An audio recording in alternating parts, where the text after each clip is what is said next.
Hi అండి, welcome to Bindu kitchen. వర్షాలు పడుతున్నాయి కదండి, వేడివేడిగా పకోడీలు తినాలనిపించినప్పుడు ఇలాగా క్యాబేజ్తో పకోడీ వేసేసుకోండి.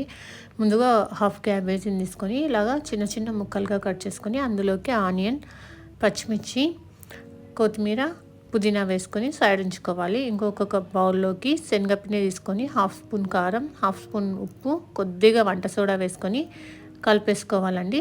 నెక్స్ట్ మనం సైడ్కి ఉంచుకున్న క్యాబేజీ అవన్నీ వేసేసుకొని ఫస్ట్ వాటర్ యాడ్ చేయకోకుండా కలిపేసుకున్న తర్వాత కొద్దిగా వాటర్ యాడ్ చేసుకుంటే ఇలాగ పిండిని కలుపుకొని ఒక 5 మినిట్స్ రెస్ట్ ఇచ్చిన తర్వాత ఒకవేళ వాటర్ అనిపిస్తే, ఎందుకంటే క్యాబేజీ రిలీజ్ చేస్తుంది కాబట్టి వాటర్ అనిపిస్తే కొద్దిగా పిండి వేసుకొని వేడివేడి మరుగుతున్న నూనెలోకి చిన్న చిన్న పకోడీలాగా వేసేసుకొని గోల్డెన్ బ్రౌన్ కలర్ వచ్చిన తర్వాత తీసేసి సర్వ్ చేసుకోవడమేనండి. మనము దీన్ని టమోటో చట్నీతో కానీ లేదంటే టమోటో కెచప్తో కానీ తీసుకున్నామంటే చాలా టేస్టీ ఉంటుందండి. మీరు కూడా ట్రై చేసి కామెంట్ చేయండి.